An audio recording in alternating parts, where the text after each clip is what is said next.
I never thought I had a problem. My agent thought I had a problem. And at the time, nobody agreed with him. And I liked that nobody agreed with him. But he took me to dinner one night, and I thought he was taking me out to dinner because I was starting to put on weight. It was the last year of Cagney and Lacey. It was a very emotional time in my life, and I remember answering the door saying I had a martini in my hand. And I said, "Hi, I'm almost ready." I said, "Come on in, I'll make you a drink." And he said, "No, throw that one out. I'll buy you plenty more at the restaurant. Let's go." So I said, "Okay." And so I threw it out and I grabbed my shoes or whatever, and we went out there. And I remember sitting in the restaurant. It was this really, it was kind of a famous Malibu restaurant. We both had lived out at the beach in those days. And there were a lot of people there that night. And we had this table like right in the middle of the room. And a lot of people were looking. And I said, "Now, I know you're taking me to dinner because you think I'm putting on weight." And he said, "No, that isn't why I'm taking you to dinner, actually." He said, "I've invited you to dinner because I love you." I said, "Well, I love you too." And he said, "And I think you're an alcoholic." I said, "Alcoholic? How can you say that?" I said, "You drink with me." I said, "I've known you for years." He said, "Sharon, I've known you for 20 years. I've never seen you without a drink in your hand." I said, "Yeah, but it's only at night. I don't drink during the day. I live socially." He said, "It's different for you now. Something's happened." I said, "What do you mean something's happened?" I didn't understand what he was saying. I really didn't understand what he was saying. I was just, now I had 4 martini glasses lined up in front of me when he said this. I mean, I'm saying this to you now and I'm laughing because I remember the night so well.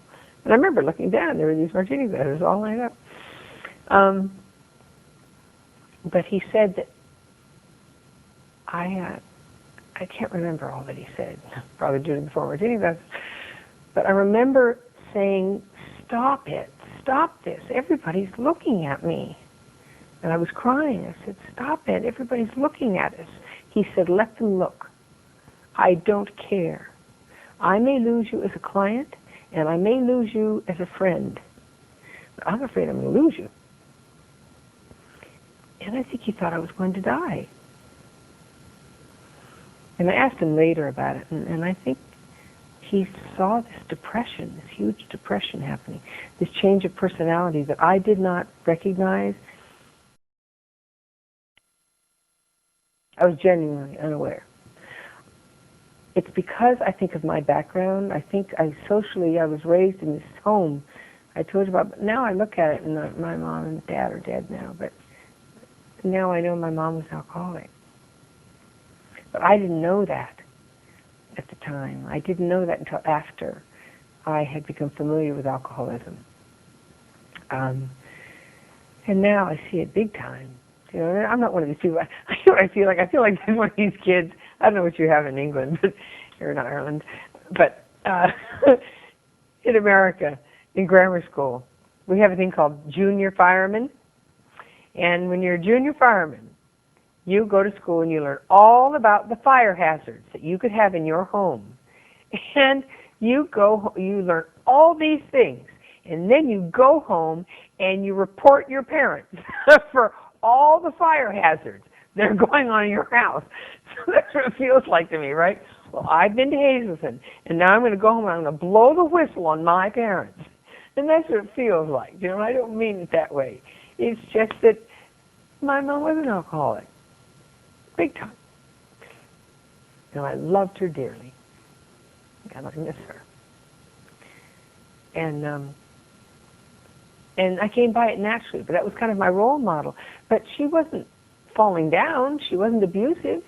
She just always had a libation in her hand. My mother was a sipper, but always had a libation in her hand. She would have a libation at lunch, you know, very civilized. Always had one in the evening. Always had one. But it was always quite civilized. so that was kind of, I didn't know what I was doing was wrong. I just thought everybody did this, you know? So my fall from grace was not, it was not like a classic case, which made it, and that's what made it more difficult. It was harder for me to recognize and harder for me to admit to, and there was a lot of anger behind it. I was at Hazelden for 2 weeks before I could even say, my name is Sharon and I'm an alcoholic. I wouldn't do it. I wouldn't say it. I'd sit in a circle. I'd say, my name is Sharon. Mm-hmm. And they'd go around, and they were very patient with me. They were wonderful. Now, it's a 28-day program, and I was there 7 weeks.